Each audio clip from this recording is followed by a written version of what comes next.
मैं आज इजहार भी कर देता हूं, मोहब्बत मुस्तफा का मतलब यह नहीं है कि किसी जगह अपने आप को बम बांध करके ब्लास्ट कर ले।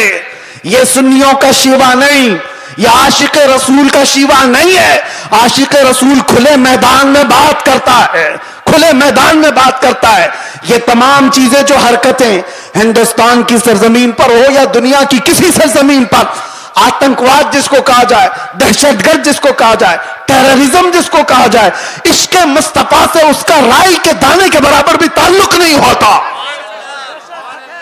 हम ऐसे लोगों को नहीं जानते, ऐसे लोगों को नहीं मानते। और नौजवानों, ऐसा कभी कोई बहकाए तो कान खड़े कर लेना तवज्जो से, क्या अपने आप को हिलाकत में डालना कुरान कभी इसकी इजाजत नहीं देता। और नाहक किसी ऐसे आम आदमी की जान लेना, यह तो बहुत दूर की बात है। इस्लाम तुम्हें बिल्ली को भी अगर बांध करके रखा और खाना पानी नहीं दिया, मर गई तो जहन्नम में चला जाएगा। यह हदीस पाक में मौजूद है। तुम्हारी इबादतें सब मुंह पर मार दी जाएंगी, जानवर पर भी जुल्म जायज नहीं।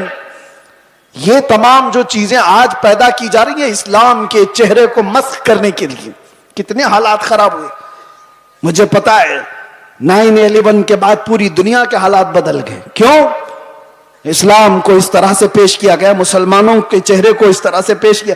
चंद मुसलमानों ने अगर यह किया है तो सारे मुसलमानों को चाहिए कि ऐसे लोगों से अपना कोई रिश्ता ना रखे। खुल करके कहो, सूफिया की यह जमात है या औलिया कामिलीन से मोहब्बत करने वाले और इश्क़ मुस्तफा की गुन गाने वाली जमात है। नौजवान, सोशल मीडिया पर अगर कहीं किसी का लिंक भी हो तौबा कर लो, निकल जाओ ऐसी चीजों से।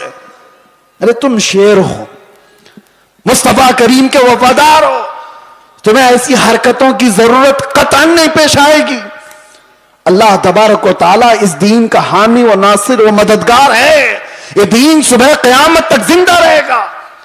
और मैं मजम्मत भी करता हूं ऐसे किसी भी नौजवान की मुलव्विस होने से, किसी भी नौजवान के। और मैं आसपास सारे लोगों को तंबीह करता हूं सोशल मीडिया के जरिए से, कुछ ऐसी जमातें जो नौजवानों को भड़का करके, नौजवानों को दीन के नाम पर और भी बहुत सारे ऐसे जज्बाती नाम पर उनको उभारती हैं, कई जगह पर उनको ले जाती हैं।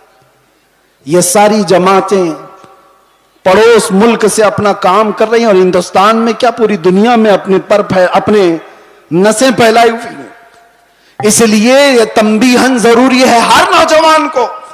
सोशल मीडिया का भी इस्तेमाल करो तो बहुत सोच समझ करके, किसी के हत्थे मत चढ़ जाना, किसी ऐसे के हत्थे मत चढ़ जाना जो तुम्हारे जज्बात का इस्तेमाल करके तुमसे ऐसे काम करवा दे जो पूरी उम्मत मुस्लिमा के लिए खतरा बन जाए, पूरे इस्लाम के लिए खतरा बन जाए। आज हर मुसलमान के लिए, ये सारे टोपी दाढ़ी वालों के लिए कितना खतरा है, कितनी मुश्किलात है। आपको पता है न्यूयॉर्क में आज से 25 साल पहले जब ऐसे हमले हुए थे तो कई साल तक वहां रहने वाले मुसलमानों को कितनी तकलीफें उठानी पड़ी थी, कितनी तकलीफें। और कई मर्तबा ऐसा भी हुआ कि एक चीज है एक्सट्रीमिज्म, ये जो शिद्दत पसंदी है वो दूसरी शिद्दत पसंदी को जन्म देती है। एक तरफ से शिद्दत हो तो दूसरी तरफ की भी शिद्दत को वो जन्म देती है। हालात ऐसे थे कि लोग उस वक्त सिखों को भी मार रहे थे तो उन्होंने भी पगड़ियां निकाल ली, दाढ़ियां निकाल ली। मुसलमानों के साथ भी यह मामला था। चंद लोगों की वजह से पूरी उम्मत मुस्लिमा खतरे में है। क्यों ऐसा कोई नौजवान करे? न खुद का भला, न दीन का भला, न देश का भला, किसी का भला नहीं सिवाय नुकसान के।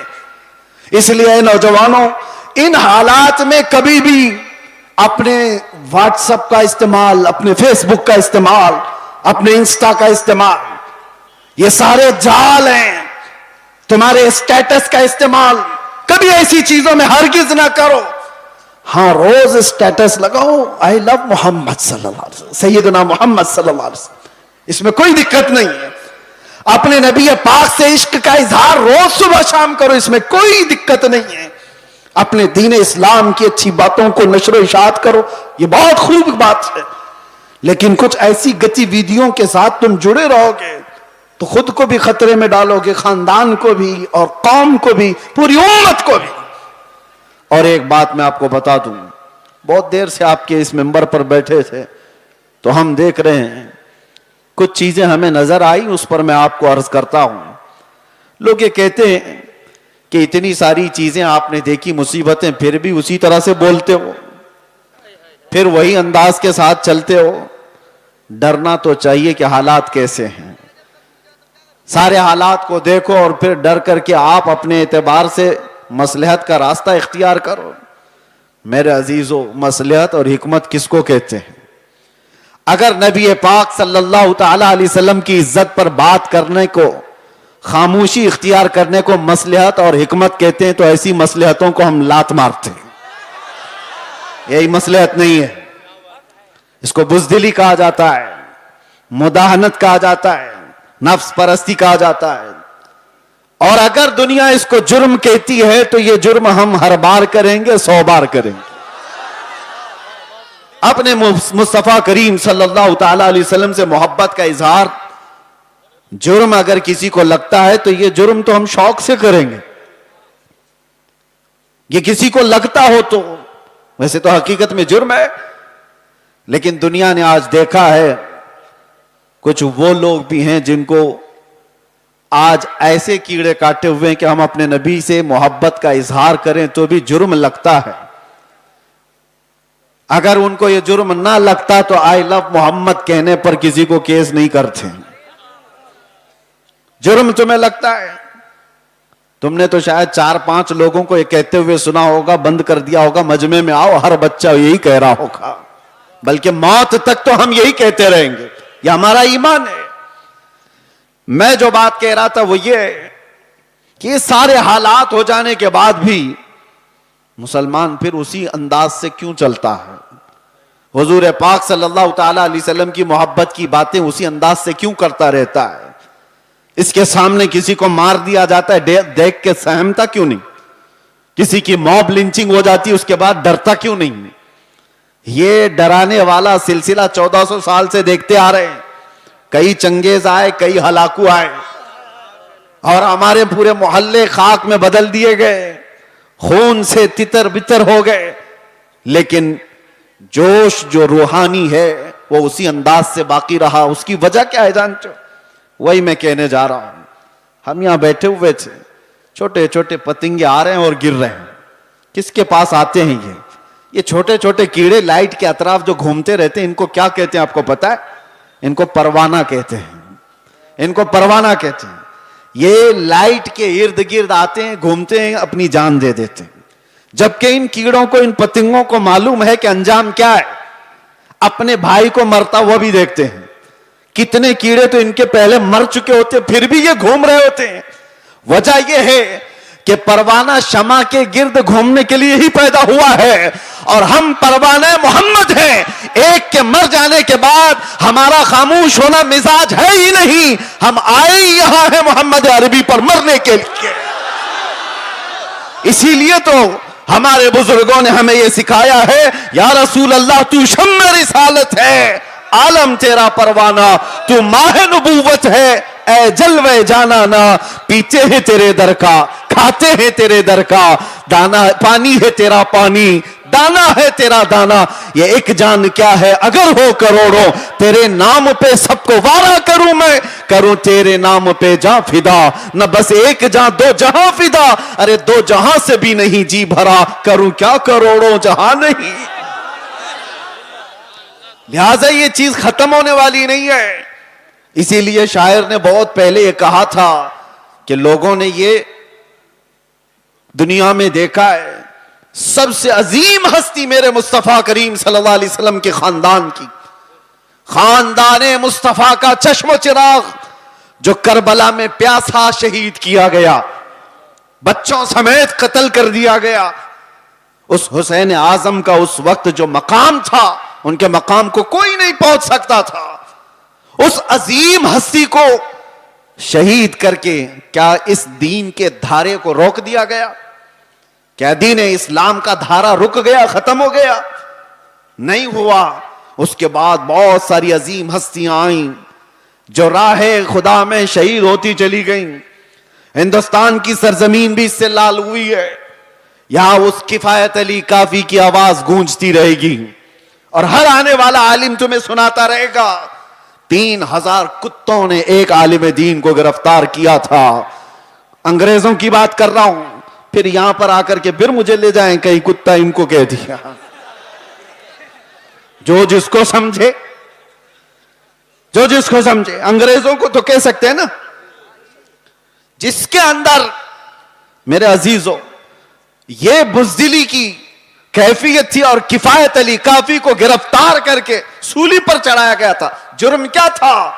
इश्क मुस्तफा में बोलता था, मोहम्मद अरबी सल्लल्लाहु अलैहि वसल्लम का दीवाना बनाता था लोगों को, और किसी तरह की फसाद, किसी तरह के फितने और फसाद को अपनी जमीन पर बर्दाश्त नहीं कर पाया तो सूली पर चढ़ा दिया गया एक आलिम दीन को।